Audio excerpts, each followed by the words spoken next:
자, 그럼 이제 GS 2기 강의 시작하도록 하겠습니다. 오랜만에 얼굴 뵙네요. 그렇죠? 예, 3주 만에 얼굴 뵙는데, 예, 다들 잘 지내셨는지 모르겠습니다. 오늘 일단은 뭐 시험은 이제 좀 이따 얘기하도록 하고요.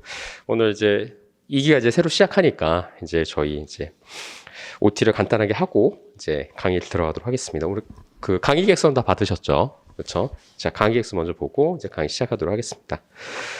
자, 우리 지금 이제 GS 2기는 여러분도 아시겠지만은 이제 8주 과정으로 이루어지고 있습니다. 그래서 이제 8주 하고, 그 다음에 이제 GS 3기, 이제 6주 과정으로 이렇게 되는데요. 제가 그래서 전에도 한번 말씀드렸지만은 저희가 이제 저하고 14번 만나시면 여러분들 이제 시험 보러 가십니다. 예.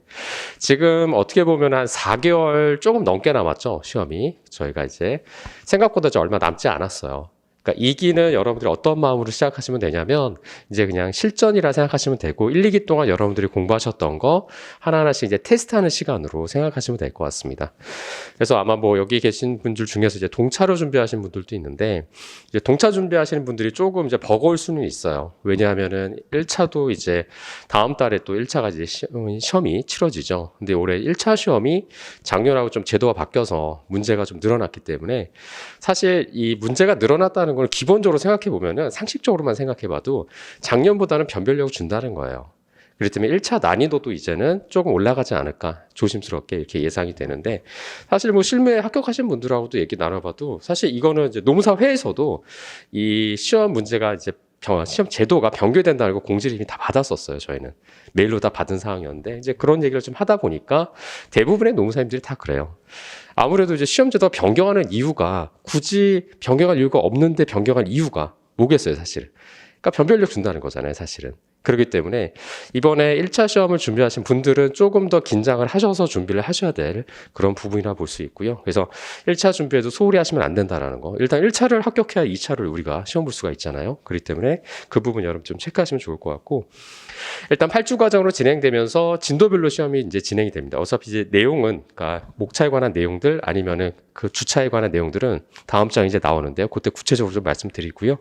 저희 시간은 일단은 뭐 동일하게 진행이 돼요. GS 연기 1기하고 동일하게 진행이 되는데 단 저희가 마지막 주 있죠. 8주 차는 1시간 일찍 시작합니다. 왜 그러냐면 그때부터 이제 동차반이 시작이 돼요. 동차반이 시작이 돼가지고 그것 때문에 저희가 1시간 좀 일찍 시작되는 거 그것만 여러분들이 좀 주의하시면 되고요. 뭐 질문은 그전과 동일하게 제 메일로 보내주시면 되고 지금 시기에는 여러분들이 뭐 진로에 대한 고민이나 이런 거 할 시기가 아니에요. 그런 걸 질문할 시기도 아니고 지금부터는 무조건 달려야 됩니다, 여러분들. 그렇기 때문에 그런 거에 대해서 고민할 시기 아니라는 거 반드시 기억하시면 좋고 지금부터는 이제는 절실함입니다. 이제는 완전한 절실함으로 이제 여러분들이 준비를 하셔야 된다는 거 그거 보시면 되고 시험 채점은 제가 이번에는 이제 첫 주차는 원래는 시험을 뭐 안 볼까 고민도 많이 하다가 일단 시험을 봤는데요. 그래서 같이 여러분들하고 이제 케이스 맛보기 시험으로 그래서 같이 채점하는 의미에서 사전에 이제 공지를 다 드렸지만은 2주차부터는 이제 제가 직접 채점을 합니다. 그래서 여러분들이 시험 끝나고 옆에 제출을 하시면은 제가 그거에 대해서는 이제 채점을 해가지고 다음 주에 이제 가지고 오는데요. 채점을 할 때 원칙은 있습니다. 왜냐하면은 우리가 원칙이 없으면은 사실 다 무너질 수가 있기 때문에 일단 원칙은 무조건 시험 끝나고 당일에 제출한 부분만 채점이 됩니다. 그래서 개인적으로 뭐 이메일을 보내시거나 이런 것들 아니면은 뭐 다음 주차에 또 가져오신다거나 이러시면 채점을 해드리진 않아요. 원칙적으로는. 왜 그러냐면은 사실 여기 나와서 시험 보시는 분들이 다 시간을 맞춰서 지금 나와서 하시는 건데 자기 마음대로 인위적으로 나와서 1주부터 만약 8주차까지 안 나오시다가 만약 8주차에 나와서 7주차 거 이제 채점해 주세요. 이렇게는 할 수도 있거든요. 사실 그러면 여기 나와 있는 분들이 굳이 나오실 이유가 없는 거잖아요. 그렇죠? 그렇기 때문에 그런 형평성 문제가 있기 때문에 항상 원칙을 정해놓고 채점을 합니다. 그 점은 여러분들이 좀 양해를 하시면 될 것 같고 자 그러면은 다음 장을 넘겨보시면은 이제 저희 이제 주차별로 이제 강의 내용이 나오는데요. 오늘은 제가 이제 뭐 사전에 말씀을 드렸지만은 이제 두 문제를 출제를 했는데 여기 보시면 알겠지만 대부분 이제 50점 아니면 75점이에요. 75점으로 보는 경우는 이제 5주차하고 8주차가 있는데 저희 이 진도는 계속 누적으로 시험을 볼 겁니다. 저는. 그러니까 진도별로 요것만 시험 보는 것이 아니라 계속 누적해서 시험을 볼 거고요. 그러니까 마지막 주 8주차는 전범위가 된다고 보시면 돼요. 마지막 주는 전범위 시험을 볼 거고요. 그 다음에 5주차 같은 경우에는 이제 75점 시험 볼 때는 노동법 1 부분을 전범위다 시험 본다고 보시면 됩니다. 노동법 1을. 그래서 그렇게 해서 진행이 될 거고요. 그래서 오늘은 이제 근로관계 규율의 기초까지 했는데, 근로관계 규율의 기초가 마지막에 뭐가 나오죠? 시용이 나오죠. 그러니까 시용까지 오늘 시험을 봤고요. 그래서 다음 주에는 일단은 이 부분에 대해서 시험을 볼 겁니다. 제가. 그래서 그거 참고하시면 될 것 같고. 그러니까 오늘은 제가 진도를 근로관계 규율의 기초 시용까지 나가는데요. 이 부분까지 다음 주에 시험을 본다는 거. 그래서 계속 이렇게 밀린다고 보시면 되고. 3기 때는 사실은 이제 75점에서 이제 150점으로 이제 시험을 볼 거예요. 그때 6번 시험 볼 때는 이제 그거 참고하시면 될 것 같고, 어차피 3기 때 제가 한번 말씀을 좀 드릴 겁니다. 그래서 저희가 사실은 이제 지금 한 번이 보시면 알겠지만 6주하고 7주 사이에는 한 번 휴강이 있어요. 그때는 이제 1차 시험 주간이기 때문에, 저희뿐만이 아니라 다른 학원들도 다 모든 그 강좌가 이제 휴강을 하기 때문에 그때 참고하시면 될 것 같고요. 그래서 그렇게 진행이 된다라고 보시면 되고, 시험 문제는 제가 뭐 오늘 사전에 예상을 사실 뭐 어떻게 보면 이제 예고를 좀 드렸죠. 한 문제는 제가 이제 판례 정리해서 그대로 사실관계 내겠다고 말씀을 드렸고요. 한 문제는 그렇지 않은 문제를 냈는데 시험 문제는 굉장히 다양하게 낼 겁니다. 왜 그러냐면 시험 제도라는 게 또 어떻게 바뀔지 몰라요, 사실은. 그래서 문제 유형의 스타일이라든가 이런 것들은 제가 변호사 시험이라든가 5급 공채라든가 아니면 저희 시험이라든가 아니면 기존의 사법고시 문제라든가 이런 스타일로 해서 여러 가지 변형을 줘서 문제를 낼 겁니다. 그렇기 때문에 어떤 유형으로 나와든지 간에 여러분들이 당황하지 않게끔 문제 유형은 굉장히 다양하게 출제할 거기 때문에 그런 부분에선 걱정하지 않으셔도 되고, 뭐 제 강의를 들으셨던 분들은 아시겠지만은 저는 사실은 소위 말하면 이렇게 친절하게 이렇게 문제를 출제하지는 않아요. 굉장히 어떻게 보면 불친절하게 굉장히 문제를 출제하기 때문에 여러분들이 보통 우리 시험이 이제 쟁점 제시형인데 쟁점을 제가 제시하지 않고서 출제하는 경우도 있고 그렇게 해서 문제를 굉장히 다양하게 출제를 할 겁니다. 그래서 여러분들이 쟁점을 발견해라 라고 이렇게 출제할 수도 있기 때문에 문제 유형은 굉장히 다양하게 출제한다는 거 그거 참고하시면 될 것 같습니다. 그리고 뭐 제가 이제 채점을 할 때 보통 뭐 뒤에 이제 뭐 채점 뭐 순위라든가 이런 것도 붙이지는 않아요. 근데 그런 건 사실 의미가 없다라고 보고 제가 채점을 할 때 보통 25점 같은 경우에는 미리 말씀을 좀 드리자면 25점이 아니죠. 25점이죠. 25점짜리 문제 같은 경우에는 여러분들이 한 18점 이상 받으셨다고 생각하면 좀 잘 쓴 거라고 보시면 됩니다. 잘 쓴 거라고 보시면 되고요. 그래서 여기 밑에는 조금 더 이제 노력을 하셔야 된다라는 거. 그거 생각하시면 되고, 그래서 18점 이상 정도 되시면은, 아, 내가 좀 잘 썼구나. 라고 생각하시면 돼요. 그래서 여러분들이 그렇게만 보시면 되고, 굳이 뒤에다가 뭐 이름 붙이고, 뭐 그런 필요는 없다고 볼 수 있고요. 예전에 저도 이제 그 수험 생활 할 때도 뒤에 이제 붙이고 막 그랬는데 그때 막 이제 저희도 한번 말씀드린 적이 작년에 한번 말씀드린 적이 있었던 것 같은데 그때 뭐 이제 대부분 이제 실명으로 다 이제 작성을 하시거든요. 간혹 이제 뭐 연애 이름 쓰시는 분들도 있었고 막 이제 그런 영어 이름 쓰시는 분들 이런 분들이 있었는데 가급적이면 이제 이름을 쓰실 때는 좀 실명을 써주시는 게 좋습니다. 어차피 제가 채점을 하면서 여러분들이 누군지도 얼굴도 좀 알 수도 있고 하는 부분이기 때문에 물론 이제 대부분 다 알긴 하지만 사실 몇몇 분만 이름을 알지 나머지 분들도 이름 모르는 분들이 있기 때문에 그런 분들하고 또 이름을 또 알면서 제가 또 친근하게 또 이제 대화를 나눌 수 있는 그런 부분이 있기 때문에 그런 거 참고하시면 될 것 같고요.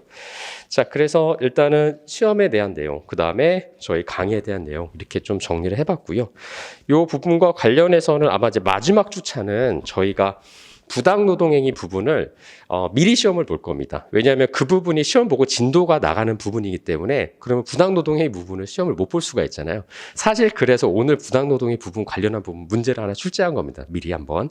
왜냐하면 8주차에는 시험 본 다음에 부당노동 강의가 들어가기 때문에 그런 부분에서 제가 미리 문제를 출제했습니다. 그래서 그런 부분 참고하시면 될 것 같고 오늘 문제 보시면 알겠지만은 사실 이제 근기법 아니죠. 노동법 1에서 가장 중요한 부분이 이제 근로자성 문제죠. 가장 기본이 되는 문제라 볼 수 있어요. 그래서 그 문제를 출제한 거고, 그 다음에 이제 두 번째 이제 노동법 2에서 제가 한 문제를 낸다 그랬는데, 그때는 이제 부당노동행위 부분. 아까 제가 말씀드렸다시피 8주차에 저희가 일단 부당노동행위 시험 보고 진도가 나가는 부분이기 때문에 미리 출제를 한 겁니다. 그래서 그런 부분에서 참고하시면 되고, 특히 이제 부당노동행위 부분 중에서 오늘 시험에 문제 출제했던 부분을 여러분 판례 정리해서 우리 공부했던 부분이죠. 쟁점은 뭐였었죠? 그때 어떤 판례였었죠?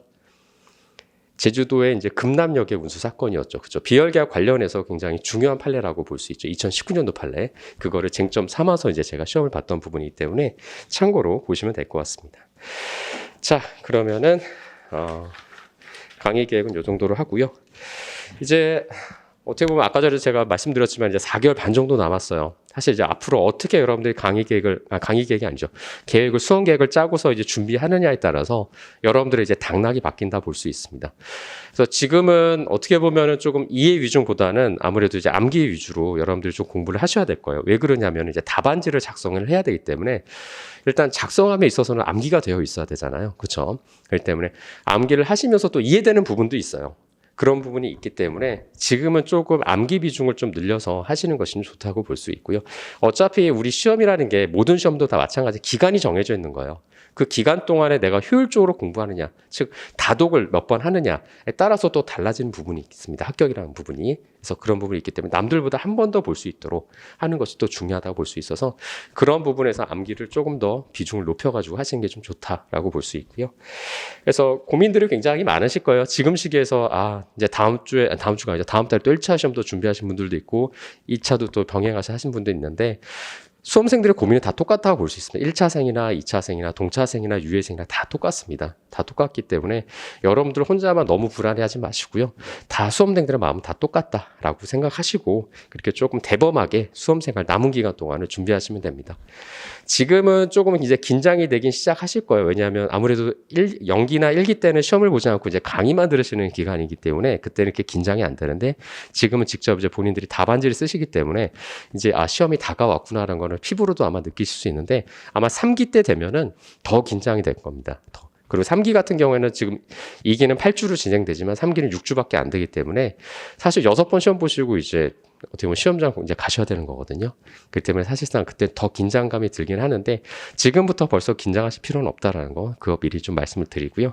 그래서 항상 뭐 어차피 저도 그렇고 여기 계시는 다른 선생님들도 시험을 이제 겪어보신 분들이기 때문에 아마 이제 많은 말씀들을 해주실 거예요. 그래서 그런 말씀들 잘 들어서 여러분들이 뭐 필요한 부분은 조금 습득을 하시고요. 뭐 필요 없다라고 생각하시면은 안 들으셔도 상관없으니까 너무 선생님들 말에 너무 이렇게 긴장하실 필요는 없다고 볼 수 있습니다. 자, 그러면은 이제 오늘 강의를 이제 들어가도록 하겠습니다. 자, 그러면 이제 오늘 문제를 한번 잠깐 먼저 보는데요. 자, 문제 한번 보도록 하죠. 뭐 답안지를 보셔도 상관없습니다. 해설지를 보셔도 상관없습니다. 어차피 해설지에 문제가 있기 때문에 그걸 보셔도 상관없습니다. 자, 보시면은, 자, 문제는 약간 이제 독립적으로 문제를 냈죠. 보통 50점짜리 문제 내면은 우리 시험에서는 보통 50점짜리 문제가 사실관계 하나 주고 문제 이렇게 2개 딸려서 이렇게 시험을 보통 출제를 하는데 50점짜리는 문제를 제가 분설해서 이제 출제를 했습니다. 이제 분설해서 낼 때도 있고 이렇게 해서 낼 때도 있고 계속 변형해서 낼 겁니다. 계속. 그래서 그건 참고하시면 될 거고요. 자, 그러면은 오늘 문제 한번 보도록 하죠. 자, 각 행정청은 우편, 택배 등 우정사업을 영위하기 위하여 우정사업본부 산하에 지방우정청과 우체국을 두고 자, 국가공무원이 집배원의 일부 업무를 민간에 위탁하는 위탁집배원 제도를 도입하여 재택위탁집배원을 모집하였다. 자, 을들은 각각 소속 우체국장인 병과 우편집배 재택위탁계약을 체결했어요. 근로계약이 아니라 이제 위탁계약을 체결하죠. 형식은 근로계약이 아닌 거예요. 그렇죠? 위탁계약이니까. 어떻게 보면 사실상 이제 도급계약인 거죠. 그렇죠? 자, 그래서 재택 위탁 집배원으로 이제 근무를 하였는데, 자, 이제 박스 안에 이제 구체적인 사실관계가 이제 들어가죠. 여기서 이제 여러분들이 사내 적용을 갖다가 잘 끌어낼 수 있는 이제 어떤 포인트들을 잘 잡아야 되는 부분인데요. 자, 보면은, 자, 을들은 매일 이 사건 위탁계약에서 정해진 시간과 장소에서 담당 집배원, 자, 여기 괄호가 있는데요. 자, 보시면 국가공무원인 집배원 또는 상시 위탁 집배원으로부터 배달할 우편물을 건네받아 이 사건 위탁계약에서 정해진 담당 구역에서 배달 업무를 처리하고 자, 여기 보시면 지금 2가지가 우리가 조금 신경 써야 될 부분이 사실관계가 있어요. 첫 번째 줄에 뭐가 있죠? 매일 이 시간 위탁계약에서 정해진 시간과 장소. 그쵸? 시간과 장소가 정해져 있다는 거예요. 그쵸? 그 다음에 제가 마지막으로 읽었던 부분, 3번째 줄에 담당 구역에서 배달 업무를 처리해요. 그러니까 담당 구역이 정해져 있다는 거죠. 그쵸? 자, 배달하지 못한 우편물을 담당 집배원에게 반환하였다라고 돼 있어요. 그러니까 담당 구역이 정해져 있다는 건 뭐예요? 사용 종속 관계에서 업무 지시를 받고 있다는 부분이 볼 수 있는 거죠. 그쵸? 자, 그 다음에 밑으로 내려오시면은, 자, 을들의 출퇴근 시간은 배달 물량 등에 따라 달랐으나 자, 여기서부터 좀 한번 잘 보시면은 병은 일정 기간 동안 재택 위탁 집배원 우편물 인계 인수부를 마련하여 날짜별 우편물의 양과 수수 시간, 그 다음에 반환 시간 등을 기재하거나 결제받도록 하고 있어요. 자, 사실상 이제 정결권을 행사했다고 볼 수 있는 거죠. 병이라는 사람이. 그래서 이 근로자가 아니죠. 일단 재택 위탁 집배원들에 대해서 일단은 지휘 명령권을 행사하고 있다라고 볼 수 있는 요소들이 들어가고, 자, 그 다음에 재택 위탁 집배원 근무상황부를 통해서 출근, 결근, 휴가 등을 관리하였어요. 사실상 뭐 지휘 감독했다는 얘기가 될 수 있는 거죠. 자, 그 다음에 휴대용 단말기 PDA를 제공하여 등기 우편물의 배달 결과를 실시간으로 입력하도록 하였다. 비품 원자재가 지금 누구 소유죠? 행정청 소속이죠. 그쵸? 그렇기 때문에 그런 부분에서도 인적 종속성이 인정될 수 있는 요소가 되는 거죠. 자, 보면은 을들은 이 사건 위탁계약에서 정한 담당 집배구를 임의로 변경할 수는 없었고, 자, 여기서부터 다시 한번 보죠. 매일 병으로부터 배달 물량을 할당받았어요. 그렇죠. 사실상 업무 지시를 했다는 거죠. 자, 업무를 수행하는 동안 우정사업본부에 소속이 표시된 집배 피복, 집배모, 집배화 등을 착용하고 집배 가방, PDA 등 집배 장비를 사용하였어요. 아까 전에 위에서 봤던 것처럼 비품 원자재가 누구 소유? 행정청의 소유인 거죠. 그렇죠. 인적 종속성이 인정될 수 있는 요소가 되는 거죠. 자, 병이 발급한 신분증을 달아야 했어요. 병이 발급한. 굳이 위탁계약, 어떻게 보면은 위탁계약이라는 것은 그 소속 직원이 아닌데 굳이 신분증까지 그 소속 직원과 동일하게 신분증을 발급받았다라는 거는 사실상은 이제 인적 종속성이 인정될 수 있는 요소가 될 수가 있죠. 자, 병은 을들을 상대로 직무교육 및 간담회, 국회의원 선거, 특별 소통교육과 같은 교육을 실시하였고 반드시 교육에 참석하도록 지시하였어요. 그러니까 교육 시간이 강제가 됐다는 거죠. 즉, 뭐 정기적인 교육이든 비정기적인 교육이든 간에 교육을 반드시 이제 참여하도록 강제를 했다라는 거죠. 그럼 사실상은 종속성이 있었다라고 볼 수 있는 거죠. 제가 이제 그 교육 시간과 관련해서 그때 이제 강의할 때 말씀드렸지만 교육 시간이 근로 시간이냐라는 부분에 대해서 한번 설명드린 적이 있었었죠. 그때 어떻게 설명드렸죠? 교육 시간이 근로 시간일 수도 있고 아닐 수도 있어요. 근로 시간인 경우는 어떤 시간이죠? 수근 어떤 시간이에요? 그렇죠. 그 교육이 참여가 강제되는 시간이면은 그것은 근로 시간이라고 볼 수 있다고 보는 거죠. 그렇죠. 근데 그러지 않고 내가 자발적으로 강의를 듣거나 교육에 참여하는 거는 근로 시간이 아니라는 것이 일반적인 행정에서의 입장이에요.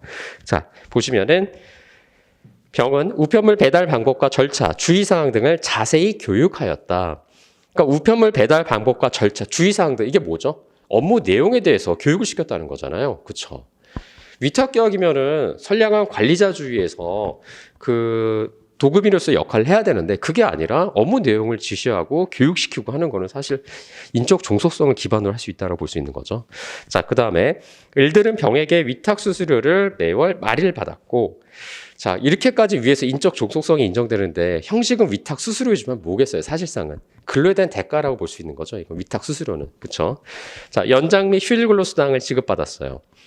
자, 을들은 근로소득을 납부하다가 사실은 이제 원래 위탁 계약을 한다면은 위탁 계약에 있어서 위탁 수수료가 다 정해져 있거든요. 그러니까 도급비라는 것도 사실은 도급 계약을 체결하면서 도급비가 얼마다라고 다 정해져 있는데 연장 근로에 대한 수당 나가고 휴일 근로에 대한 수당 나가고 이러면은 사실은 뭐 이게 사실상 근로자지 이게 뭐 도급 계약이라고 보면 오는 거죠. 그렇죠? 이런 부분도 이제 문제가 될 수 있고. 자, 그 다음에 근로소득을 납부하다가 2010년 4월경부터 사업소득으로 납부하였어요.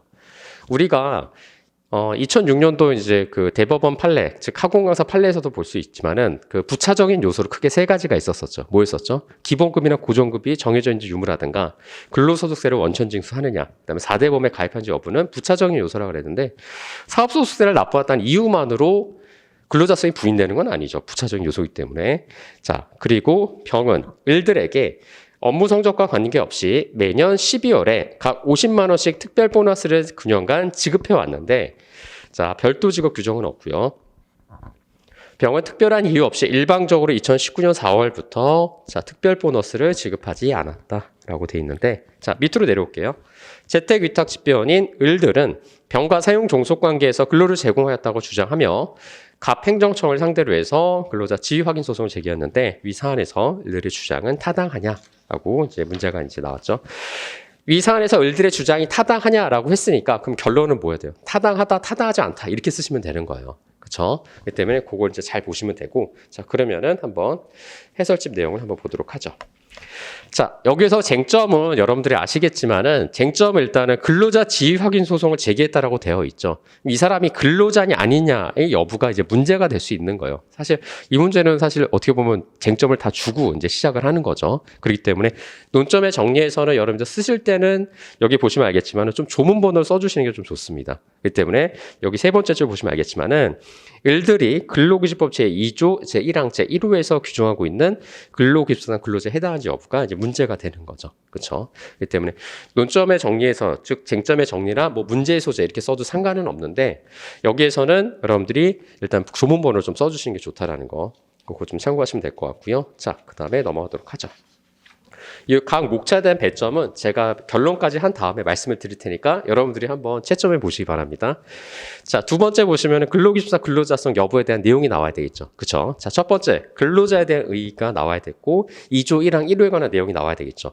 그래서 직업의 종류와 관계없이 임금을 목적으로 사업이나 사업장에서 근로를 제공하는 자가 바로 근로자인 거죠. 그렇죠? 자, 취지는 뭐예요? 취지는 근로자인지 여부를 어떻게 보면 확인하는 것이 가장 이제 어떻게 보면 노동법의 즉 근로기준법의 적용 범위를 어떻게 보면 이제 정할 수 있는 부분이잖아요. 그렇기 때문에 가장 끝에 보시면 근로기준법상의 보호 대상인 근로자의 범위를 명확하게 하기 위함이죠. 그렇죠? 그러니까 근로기준법에 적용받는 그 근로자의 범위를 명확하게 하기 위해서 이 근로자에 관한 정의 규정이 있는 거고요. 자, 세 번째. 근로기준법상 이제 근로자 부분인데요. 자, 첫 번째 직업의 종류와 관계없이 즉 2조 1항 1호를 갖다가 이제 분설한 거죠. 자, 보시면은 근로기준법상 근로자는 직업의 종류와 관계없이 그 근로의 내용이 육체노동이든 정신노동이든 사무노동이든 상관이 없죠. 자, 사업 또는 사업장입니다. 자, 일단은 현실적으로 취업이 되어 있어야 되는 거죠. 근기법상 근로자하고 노조법상 근로자의 차이가 그거잖아요. 그렇죠? 현실적으로 사업장에 이제 취업이 되어 있어야 돼요.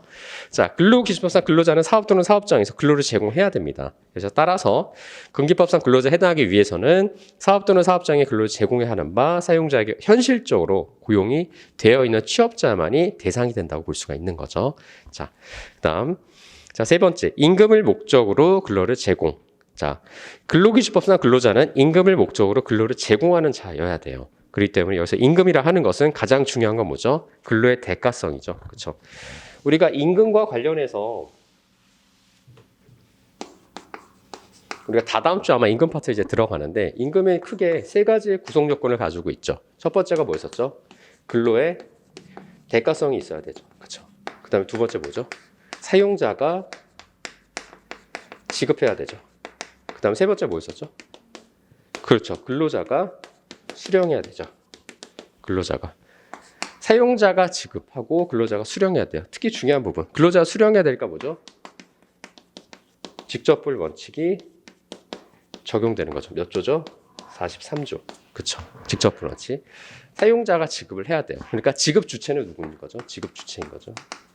지급 주체는 이제 사용자라는 거죠. 그러니까 지급의 객체는 근로자라는 거죠. 그렇죠? 이렇게 되는 거죠.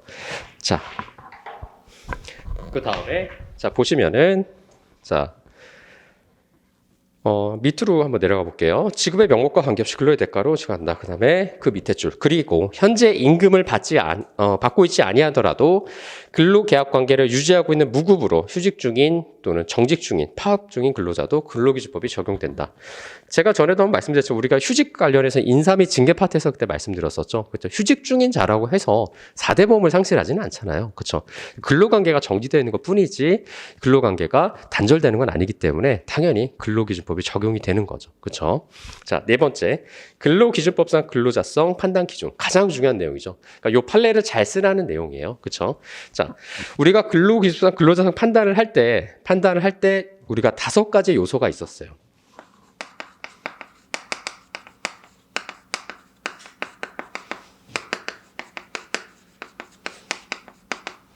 판단 기준을 할 때 5가지가 있었는데 그 5가지가 뭐였었죠? 그때? 첫 번째가 뭐였었죠? 첫 번째가. 수근이 뭐였었어요? 첫 번째가. 그렇죠. 종속성인데 종속 노동성. 이 종속 노동성을 갖다가 다른 말로 인적 종속성이라고 하죠.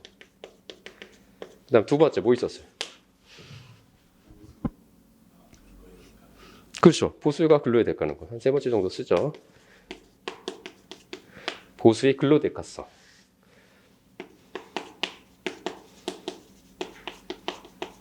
자, 두 번째 뭐예요? 인적 종속성이니까 또 다른 거 뭐 있었죠? 종속성이? 그렇죠. 경제적 종속성이 있어야 된다는 거죠.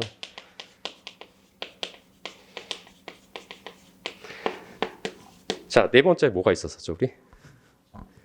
그렇죠. 근로관계의 어떤 계속성과 전속성이 있어야 되는 거죠. 그렇죠?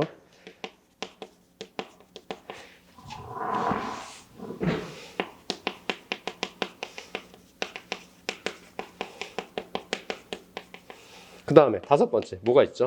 2006년도 항공학사 판례에서 뭐가 있었어요? 그때 부차적 요소 세 가지가 있었었죠. 그렇죠? 근로기준과 근로상 판단하기 다섯 가지예요. 다섯 가지 기준으로 판단하는데 우리가 한번 보도록 하죠. 그럼 판례를 보면서 자 전에 말씀드렸지만은 자 첫 번째 자 보시면은 일단은 첫 번째 중간 계약의 형식에 고용계약인지 도급계약인지보다 그 실질에 있어서 그러니까 형식보다는 실질에 있어서 근로자가 사업 또는 사업장에서 임금을 목적으로 종속적인 관계에서 사용자에게 근로를 제공하는지 여부를 판단해야 되는 거죠. 그렇죠? 자 그래서 여기서부터 이제 중요한 부분인데 그럼 종속관계 있는지 여부에 대한 판단 기준인데 자 업무의 내용을 사용자가 정한다. 이거는 이 다섯 가지 중에서 어디 부분인가요? 그렇죠. 인적 종속성이죠. 인적 종속. 여기다 1번이라고 해놓으시면 됩니다. 1번. 1번 해놓으시면 되고. 자, 그럼 두 번째. 보시면은 취업규칙 또는 복무규정의 적용을 자, 다음 페이지.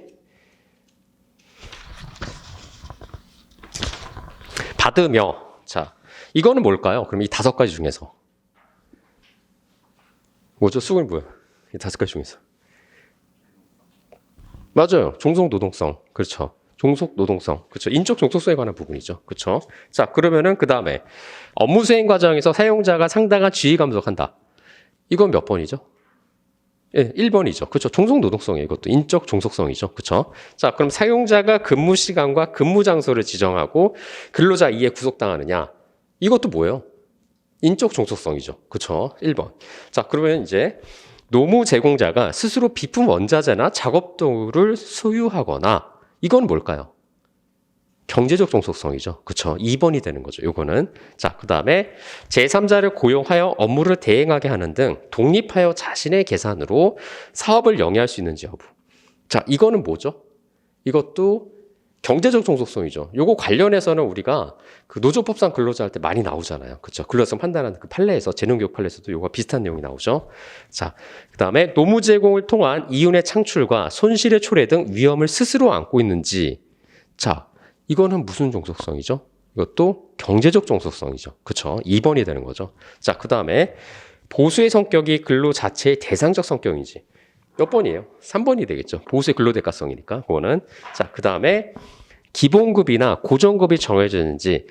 자, 요거는 당연히 부차적인 요소 5번이 되는 거죠. 그렇죠? 자, 그다음에 근로소득세를 원천 징수하는지. 이거 몇 번이에요? 또 5번이죠. 그렇죠? 자, 근로제공 관계의 계속성과 사용자에 대한 전속성 유무. 몇 번이었죠? 아까 수강하겠던 4번이었죠. 이거. 그렇죠? 자, 그다음에 마지막으로 사회보장제도에 관한 법령에서 근로자의 지위 인정 여부 등 경제적 사회적 여러 사진을 종합적으로 고려해야 된다. 사회보장제도에 관한 법령, 아까 전에 말씀드린 것처럼 부차적 요소가 되는 거죠. 그래서 근로자성 판단할 때는 이 다섯 가지라고 보시면 돼요. 이 다섯 가지. 그래서 여기에서 여러분들이 생각해서 쓰셔도 됩니다. 정 만약에 이거를 잘 못 쓰시면은 요거를 여러분들이 조금 이제 각색을 하셔서 이런 것들 하나하나씩 붙여서 쓰셔도 상관없어요. 다 쓰기는 어렵잖아요. 사실 판례 내용을 다 쓰기는 어렵기 때문에 몇 가지만 이 종속성에 관한 거, 그다음에 경제적 종속성 몇 가지만 해가지고 이렇게 해서 쓰셔도 상관은 없어요. 자, 그럼 이제 부차적인 요소, 부차적인 판단 기준. 아까 전에 이제 위에서 봤지만은 자 보면은 기본급이나 고정급이 정해져 있는지 유무라든가 근로소득세를 원천 징수하는지 사임보장제도에 관해서 근로자로 인정받는 사정 등은 사용자가 경제적으로 우월한 지위를 이용하여 마음대로 정할 여지가 있다는 점에서 자 그러한 점으로 쉽게 부정되는 건 아니에요. 근로자성이. 자, 그러면 이제 사안의 적용을 한번 보도록 하겠습니다. 자, 사안의 적용 한번 보면은 자, 첫 번째 동그라미 볼게요. 이 사건 위탁계약 등에서 재택위탁 집변의 업무 내용과 범위, 처리 방식, 매일 처리해야 될 우편물의 종류의 양이 정해져 있었죠. 그렇죠? 아까 사실관계에서. 자, 두 번째, 병은 우편 업무 편람, 그다음에 각종 공문, 휴대전화 메시지를 통해서 구체적인 업무 지시를 받았어요. 누구로부터? 병으로부터. 그렇죠? 자, 그다음에 세 번째, 자, 병은 자 획일적인 업무 수행을 위해서 을들에게 정해진 복장을 입히도록 하고 그다음에 관련 법령 등에서 정해진 절차 등에 따라서 배달하도록 하게 했죠. 그 우편물을 갖다가. 그렇죠? 자, 그다음 네 번째. 병은 을들에게 정기적 또는 비정기적으로 교육을 실시했어요. 아까 전에. 그래서 교육 참여를 강제했죠. 그렇죠? 자, 그다음 다섯 번째. 을들이 받은 수수료는 자, 근로의 양과 질에 대한 대가에 해당하는 점. 그렇죠. 사실상은 위탁 수수료, 그러니까 형식은 위탁 수수료지만은 아까 전에 업무 지시를 통해서 받는 대가인 거죠. 그렇죠. 그러니까 즉 어떻게 보면 근로의 대가라고 볼 수 있기 때문에 그 위탁 수수료는 사실상 임금이라 볼 수 있는 거죠. 근로의 대가성 인정되니까. 자, 여섯 번째 보시면은 을들이 일정 시점부터 사업 소스를 냈다는 사정만으로 근로자성을 갖다가 쉽게 부인할 수는 없는 거죠. 그렇죠.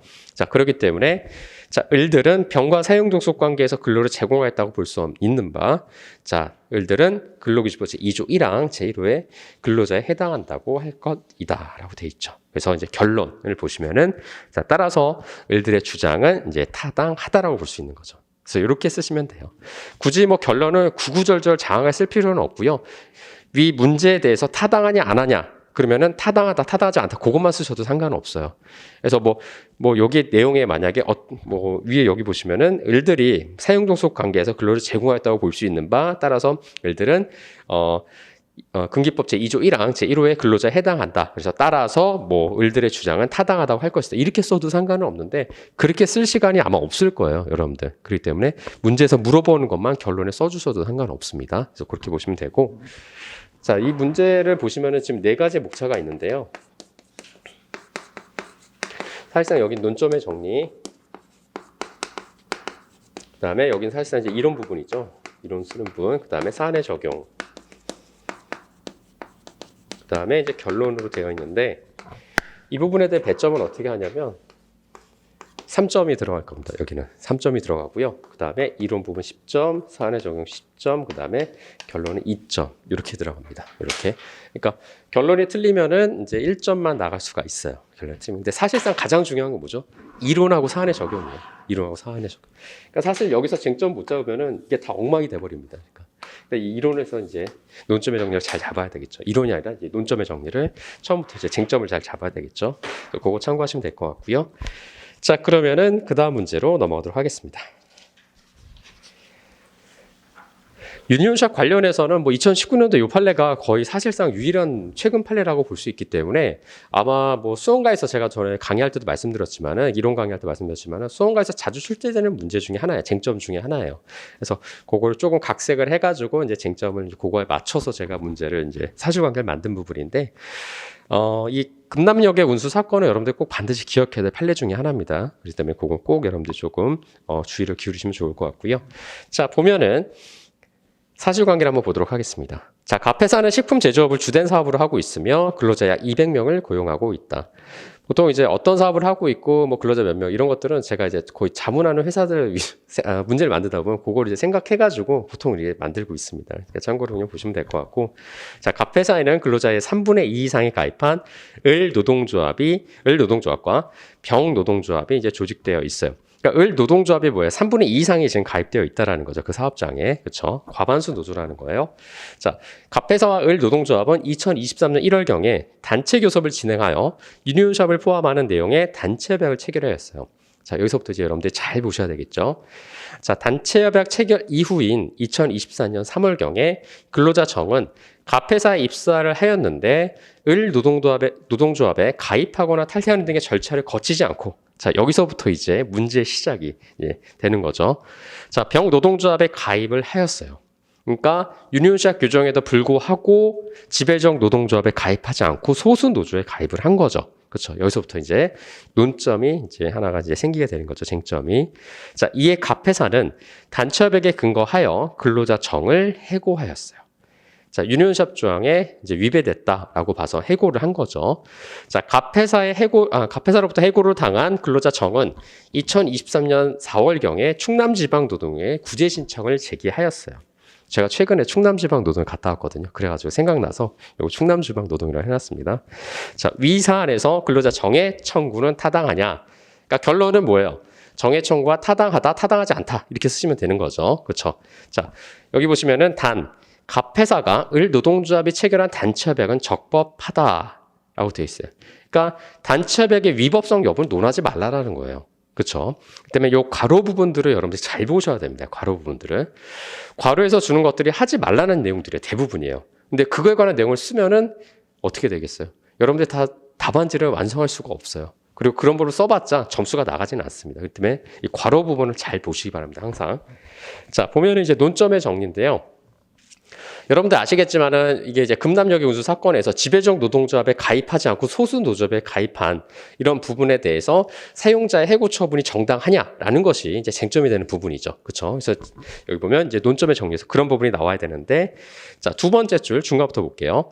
자, 이와 관련하여 노조법 제81조 제1항 제2호 단서에 제명 또는 탈퇴 없이 을 노동조합에, 즉 지배적 노동조합에 가입하지 않고 병 노동조합에 가입한 것이 경우에도 유니온샵의 효력이 근로자 정에게 미치는지 여부가 이제 문제가 되는 거죠. 그렇죠? 자, 그래서 이 문제는 유니온샵의 효력 범위와 관련된 문제다라고 볼 수가 있는데요. 자, 한번 보죠. 그럼 유니온샵에 관한 내용이 좀 나와야 되겠죠. 자, 보면은, 자, 의를 보면은 일단 81조 제1항 제2호가 먼저 이제 나와야 되겠죠. 그렇죠? 그래서 그 부분 이제 써주시면 될 것 같고요. 자, 요 부분에서 특히 이제 문제가 되는 유니온샵과 관련된 부분은 일단은 이제 두 번째 줄이죠. 그렇죠? 두 번째 중간. 다만 노동조합이 당해 사업장에 종사하는 근로자 3분의 2 이상을 대표하고 있을 때에는 근로자가 그 노동조합의 조합원이 될 것을 고용 조건으로 하는 단체협약의 체결은 예외로 하고 있죠. 자, 이 유니온샵이라고 하는 것은 여러분들 아시겠지만 이제 조직강제 부분이죠. 조직강제라는 게 뭐였었죠, 그때? 조직강제라는 게? 조합원이 될 것을 강제하는 걸 조직강제라고 얘기하잖아요. 그래서 클로즈샵 제가 얘기했었고, 그때 이론 강의할 때, 그 다음에 유니온샵 이런 부분 얘기했었죠. 그쵸? 조합원이 될 것을 강제하는 계약을 체결한 거예요. 자, 그런데 이거는 예외로, 그러니까 유니온샵은 예외로 하는데, 이 경우, 자, 사용자는 근로자가 노동조합에 제명된 것 또는 그 노동조합을 탈퇴하여 새로 노동조합을 조직하거나 다른 노동조합에 가입한 것을 이유로 근로자에게 신분상 불이익을 할 수 없다라고 되어 있죠. 그렇죠. 이 조직강제 문제는 물론 이제 이론편에서 특히 이제 총론 부분에서 이제 적극적 단결권과 이제 소극적 단결권 문제로까지 연결이 되는데 사실 이제는 그렇게까지 볼 필요는 없습니다, 여러분들. 그렇기 때문에 쟁점 부분만 보시면 돼요. 쟁점 부분만. 자, 그다음에 두 번째 보시면 유니온샵의 성립 요건인데, 자, 보면 일단 노동조합이어야 되죠. 그래서 노동조합이라 하는 것은 단위 노동조합을 의미하고 연합체 노동조합을 의미하는 건 아니죠. 그렇죠? 단위 노동조합 구성원이 누구죠? 조합원을 구성원으로 하죠. 연합체 노동조합은 뭐였죠? 구성원이 단위 노동조합이었었죠. 그렇죠? 자, 그다음 두 번째, 당해 사업장에 종사하는 근로자일 것. 자, 보면은 노조법상 근로자는 해고자 또는 실업자 등의 미취업자도 포함되어 있는데, 자, 유니온샵을 성립하기 위해서는 조건으로서 근로자는 당해 사업장에 고용되는 취업자만을 의미를 하고요. 취업 예정자도 그때 적용된다라고 그때 말씀 한번 드렸었죠. 자, 세 번째, 노동조합의 근로자의 3분의 2 이상을 일단 대표하고 있어야 돼요. 왜냐하면 노조법 81조 제1항 제2호에서 규정하고 있기 때문에. 자, 그래서 여기 보시면은, 자, 첫 번째 줄 끝에 노동조합의 조합원이 대량으로 조합을 탈퇴하여 노동조합이 근로자 3분의 2 이상을 대표하지 못하는 경우에는 요건을 충족하지 못하면 그 효력은 상실된다라고 그때 말씀드렸었죠. 이게 행정해석의 입장이라는 거 참고로 보시면 될 것 같고. 자, 요거와 관련해서 우리 비슷한 게 하나 있었어요. 우리 단체협약에서 단체협약의 효력 범위와 관련해가지고 효력제도와 관련해서 35조와 36조가 있었었죠. 뭐였었죠? 35조가 사업장 단위 효력 확장 제도. 그 다음에 36조가 뭐였어요? 지역 단위 효력 확장 제도인데, 이거 관련해서 만약에 과반수 노조가 만약에 성립하지 않는다. 또는 뭐 단체협약이 만약에 종료가 되는 경우에는 지역 단위 효력 확장 제도라든가 또는 사업장 단위 효력 확장 제도는 효력을 상실하게 된다라고 그때 말씀 한번 드렸었죠. 자, 네 번째 보시면은 근로자가 노동조합의 조합원이 될 것을 고용 조건으로 하는 단체 협약을 일단 체결해야 된다라는 거. 자, 그래서 여기서는 단체 협약으로 체결을 해야 되는 거고 취업 규칙으로 체결하는 건 아니죠. 그렇죠? 유니온샵은 그거 참고하시면 됩니다. 자, 이제 세 번째 가장 중요한 이제 이 문제의 핵심적인 판례가 이제 나와야 되겠죠. 자, 그래서 유니온샵 하에서 지배적 노동조합에 가입하지 않고 소수 노조에 가입한 경우 해고의 정당성 여부가 이제 문제가 되는데 이 판례는 여러분들 아시겠지만 이제 금남여기 운수 사건이죠. 자, 그래서 구체적인 내용, 즉 핵심적인 하이라이트 부분을 어디서부터 보시냐면, 자, 세 번째 줄, 자, 고려하면 다음부터 한번 보도록 하겠습니다. 자, 거기서부터 밑줄 그으면 근로자의 노동조합 선택의 자유 및 지배적 노동조합이 아닌 노동조합의 단결권이 침해되는 경우에까지 지배적 노동조합이 사용자와 체결한 유니온샵 협정의 효력을 그대로 인정할 수는 없다라는 거예요. 그래서 더 중요한 내용이 나오죠. 유니온샵 협정의 효력은 근로자의 노동조합 선택의 자유 및 지배적 노동조합이 아닌 노동조합의 단결권의 영향을 받지 아니하는 근로자. 즉 뭐죠? 노동조합에 가입하지 않은 근로자에게만 미치는 거죠. 그래서 소수 노조에 가입한 자에 대해는 당연히 미치지가 않는다라고 볼 수 있는 거죠. 그렇죠? 그래서 노동조합에 가입하지 않은 자에게만 유니온샵의 효력이 미친다는 거. 그게 가장 핵심적인 키워드입니다. 그래서 꼭 기억을 하시면 좋을 것 같고요. 그러니까 나머지 부분들은 그냥 한번 읽어만 볼 텐데 한번 좀 밑줄 그을 필요는 없습니다. 자, 따라서 신규로 입사한 근로자가 노동조합 선택의 자유를 행사하여 지배적 노동조합이 아닌 노동조합에 이미 가입한 경우에는 유니온샵 협정의 효력이 해당 근로자에까지 미친다고 볼 수가 없는 거죠. 왜냐하면 가입을 하고 있기 때문에. 자, 그래서 비록 지배적 노동조합에 대한 가입 및 탈퇴 절차를 별도로 경유하지 아니하였더라도 사용자가 유니온샵 협정을 들어서 신규 입사 근로자를 해고한 것은 정당한 이유가 없는 해고로 무효라고 보아야 할 것이라는 거죠. 그렇죠? 자, 그래서 가장 중요한 키워드는 뭐였다? 노동조합에 가입하지 않는 자에게만 유니온샵의 효력이 미친다라는 거예요. 그게 가장 중요한 부분입니다. 꼭 기억하시기 바랍니다. 자, 그러면은 사안의 적용 한번 보도록 하죠. 자, 보면은 첫 번째 줄 중간부터 볼게요. 자, 갑회사와 을 노동조합은 적법하게 유니온샵 규정을 포함하는 이제 단체협약을 체결을 했어요. 자, 그래서 첫 번째 보시면은 자, 근로자 정에게도 헌법 제33조 1항에 근거한 단결권에 따른 단결 선택권을 가지고 있죠. 소극적 단결권과 적극적 단결권 부분, 이 단결 선택의 자유를 가지고 있다는 거예요. 그렇죠? 이 근로자 정에게도. 자, 두 번째 쟁점 뭐냐면 근로자 정에 노동조합 선택의 자유 및 을 노동조합이 아닌 노동조합의 단결권 침해의 경우에까지 을 노동조합이 갑회사 체결의 유니온샵 협정을 그대로 유지할 수가 없는 거죠. 이 판례의 내용을 그대로 끌어온 겁니다. 그냥.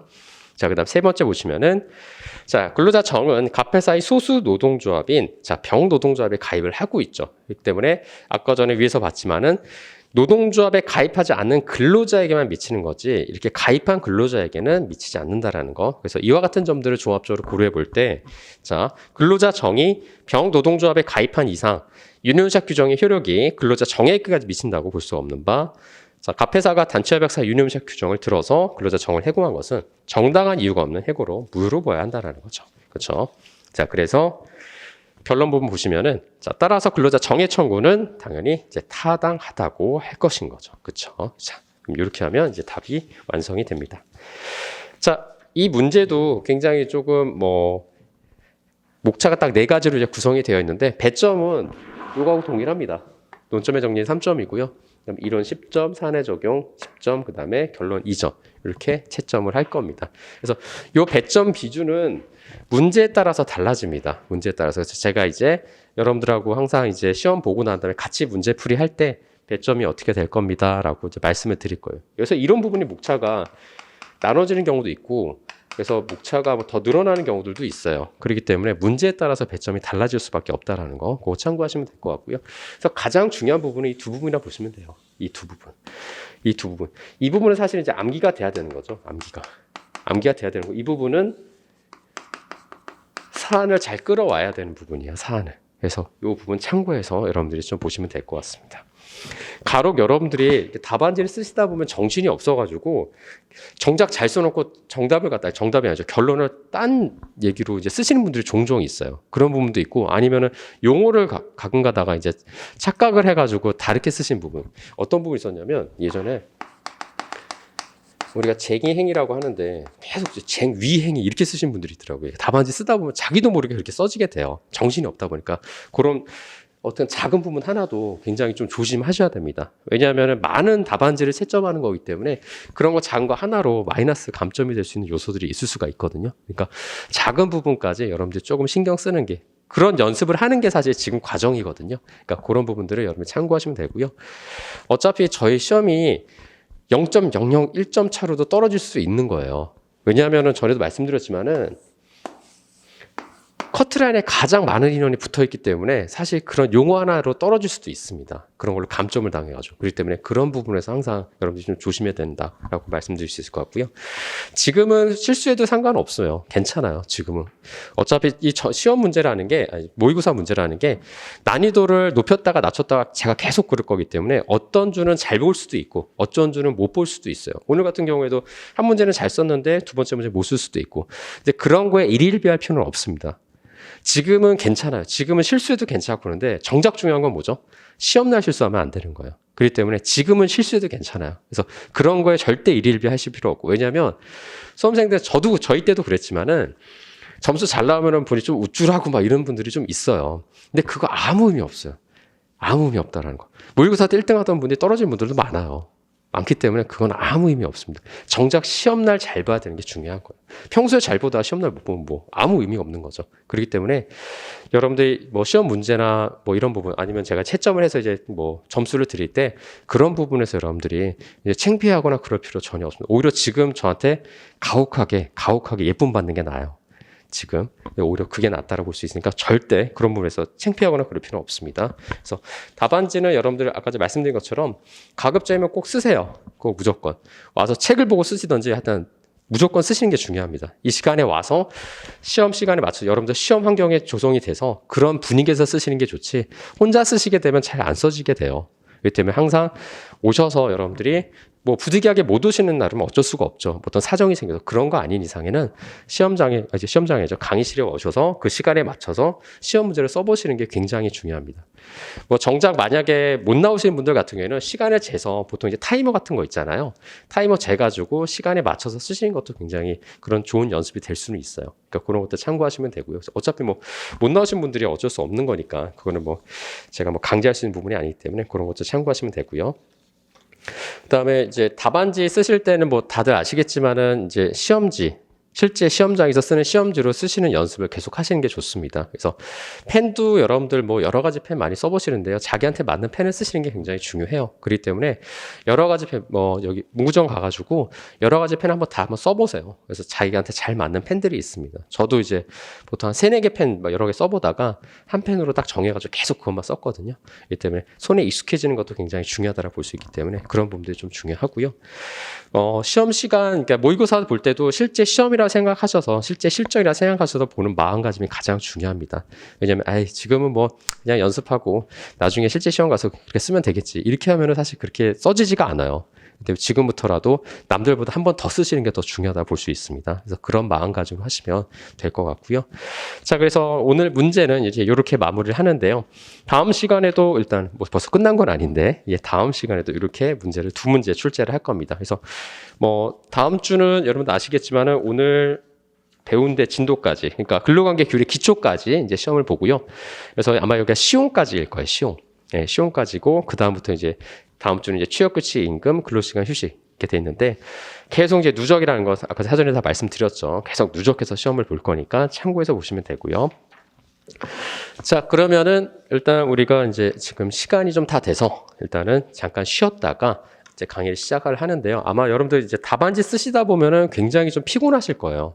사실 이제 집중해서 쓰는 거기 때문에 굉장히 체력 소모도 많고 그래가지고 이제 저는 좀 시험 보고 난 다음에 우리가 보통 이제 시험 보고 20분 이제 실제 시험에서도 20분 휴식 시간이 있거든요. 그러니까 그거 동일하게 지금 휴식 시간도 이렇게 부여를 하고 있는데 그래서 여러분들 참고하셔서 20분 동안 좀 제대로 쉬시고 그 다음에 수업에 집중할 수 있는 게 가장 중요하다 볼 수 있기 때문에 그렇게 하시면 되고 이거 이후 시간부터는 다 10분씩 이제 쉴 겁니다. 10분씩만 그거 참고하시면 될 것 같고요.